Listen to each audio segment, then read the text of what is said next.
Assalomu alaykum. Ushbu loyiha Agrobank hamkorligida Samarqand viloyati Qondaryo tumani Temirak BFI 153-sonli konturda amalga oshirilmoqda.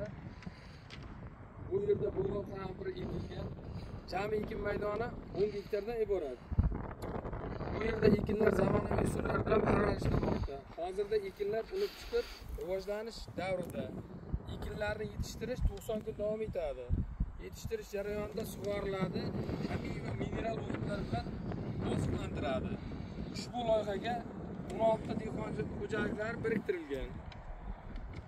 Har bir dehqon xo'jaligi uchun o'rtacha 0,60 sut yer maydoni to'g'ri keladi. Loyihani samarali amalga oshirish uchun lider tadbirkor Asadbek 3.7 KXK ishlab chiqarish korporativi biriktirilgan. Ushbu loyiha bo'yicha har bir gektardan 20 tonna, jami 200 tonna hosil olish rejalashtirilgan.